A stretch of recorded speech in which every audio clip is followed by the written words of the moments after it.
सगळं सोडलं पिंपळाच्या पारावरती सगळ्यांनी मिळून आणि सज्जन होतो दिवस उजाडला तो म्हणजे कार्तिक वद्य त्रयोदशीचा, की ज्या दिवशी आज माझे विश्वमौली ज्ञानोबा समाधी घेणार होते आणि जगाचा निरोप घेऊन अखंड समाधीस्थ होणार होते. ज्या वेळेला त्या कार्तिक वद्य त्रयोदशीच्या सकाळी पहाटे परमात्म्याने इंद्रायणीचं पवित्र स्नान घातलं ज्ञानोबा, थोडं चरित्र आठवत ज्ञानोबाचं आणि मग सुंदर वस्त्र अलंकार परिधान केले ज्ञानोबारायला आणि सज्जन हो ज्ञानोबारायचा हात धरला आणि परमात्मा समाधी स्थळाकडे घेऊन निघाले.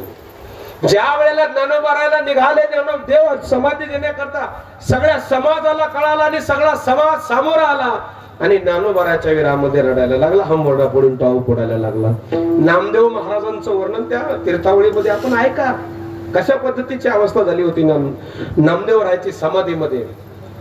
ज्ञानोबारायला समाधी द्यायला लागले देव, हे नामदेवरायाला कळालं. दगडावरती डोकं आपटून रक्त बंबाळ करून घेतलं डोकं आणि देवाला विनवू लागले, देवा नको रे बाबा, आमच्या ज्ञानोबारायला अरे काय वय आहे त्यांचं आणि एवढ्या लहान वयामध्ये तू त्यांना समाधी देतोस, हे चुकीचं आहे देवा, असं करू नका तुम्ही. ज्ञानोबारायासाठी सगळा समाज रडत होता. डोळ्यासमोर चित्र आठवा, बांधाला तळ्याचा फुटालाच बांध, बांधाला तळ्याचा फुटालाच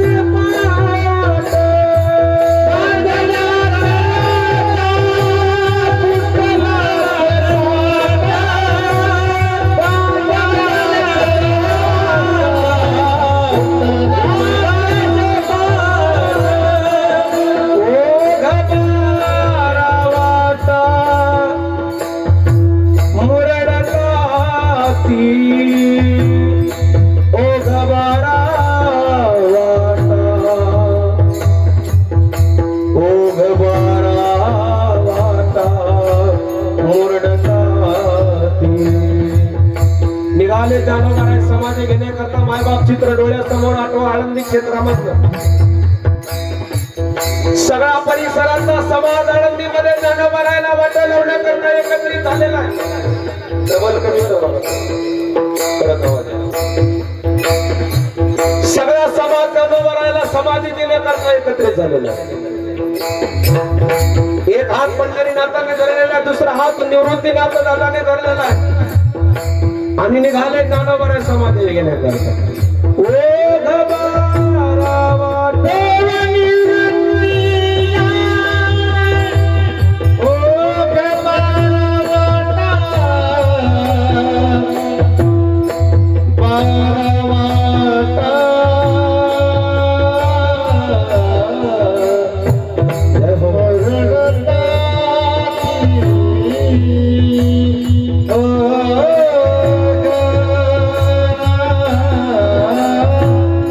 काही दृश्य असेल आळंदी मधलं डोळ्यासमोर चित्र आठवा. आज मौली ज्ञानोबा वयाच्या 22व्या वर्षी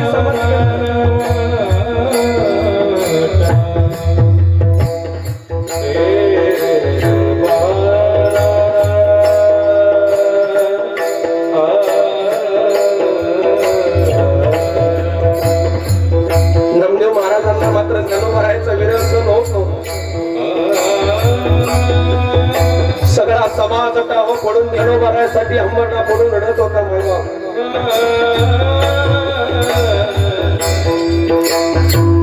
तेवढ्यामध्ये सोपान काकाची नजर ज्या वेळेला माऊली ज्ञानोबारायकडे गेली,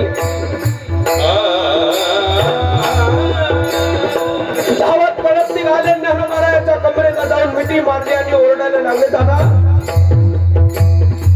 चाललात तुम्ही समाधी घेण्याकरता?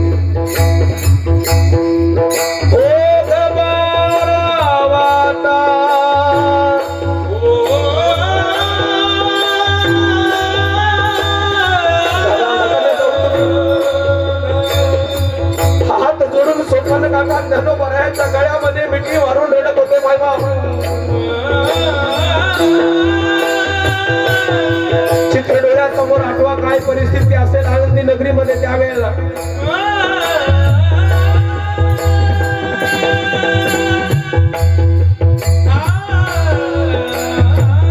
सोपान काकांनी यावं, गळ्यामध्ये मिठी मारावे आणि ज्ञानोबारायासाठी हंबरडा पडून रडावं.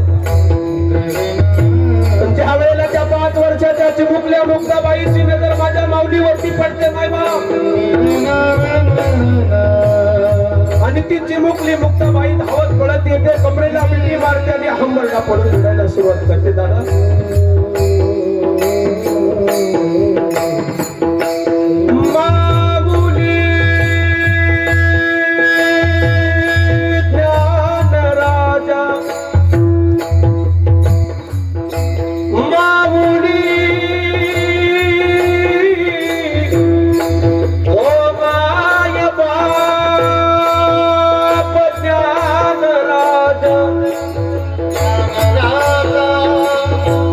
मुक्ताबाईने हात जोडले आणि मुक्ताबाई बोलू लागली. दादा अरे आपल्याला झोपलेल्या अवस्थेमध्ये आपले मायबाप सोडून निघून गेले. नाना मायबाप सोडून निघून गेल्यापासून तुम्ही आमचे मायबाप झाला. त्या मायबापाची आठवण सुद्धा मला कधी येऊ दिली नाही. आज जर तुम्ही आम्हाला सोडून निघून गेला तर आमचा सांभाळ कोण करेल? कोण आमच्या पाठीवरून मायेचा हात फिरवेल? दादा सगळा समाज रडतो, याच्यात नवल नाही मायबाप. आणि तिथली ही परिस्थिती पाहिली आणि जगाचा चालक मालक मालक परब्रह्म परमात्मा पंढरीनाथ धाय पकडून रडायला लागला ज्ञानोबा रायासाठी.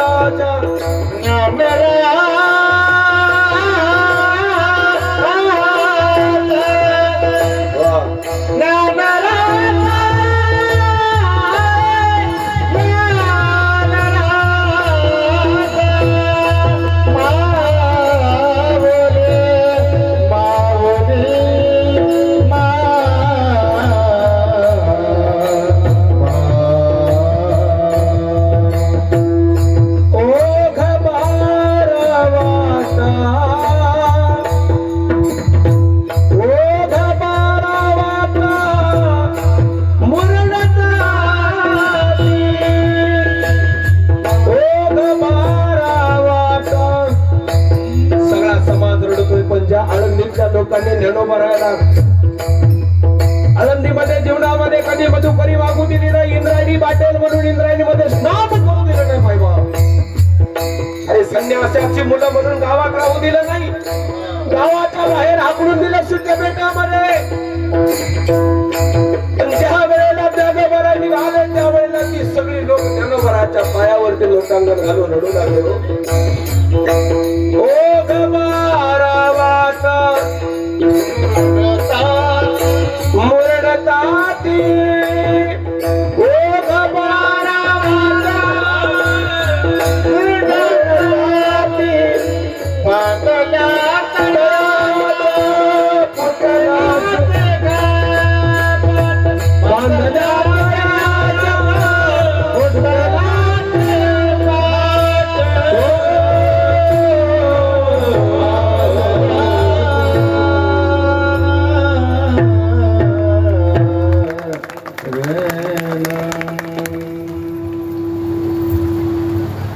सगळा समाज रडला माझ्या माऊलीसाठी मायबाप. आणि शेवटी सिद्धेश्वराच्या पवित्र पावन सानिध्यामध्ये भगवान पंढरीनाथ ज्ञानोबा रायाला समाधी दिली. ज्ञानेश्वरी समोर ठेवली, मस्तकावरती हात ठेवला, भीमरूपी मुद्रा, आसन म्हणलं ज्ञानोबा रायांनी. आणि वयाच्या 22व्या वर्षी ज्ञानोबा रायांनी सगळ्या जगाचा निरोप घेतला. ना मामाने आता लोपला दिनकर, बाप ज्ञानेश्वर समाधी. माऊली ज्ञानेश्वर महाराज की जय. ज्ञानेश्वर महाराज की जय. ऐका मायबाप, ज्ञानोबारायांनी समाधी घेतली, पण आज असा जीवनामध्ये आदर्श सगळ्या जगाच्या समोर करून दाखवून दिला. काय भारीला ध्वज तिही लोकावरी, आईसी चराचरी कीर्ती ज्यांची. ते हे निवृत्तीनाथ ज्ञानेश्वर सोपान मुक्ताबाई ज्ञान दीप्ती कळा हा आदर्श ज्या महापुरुषांनी आपल्या समोर ठेवला.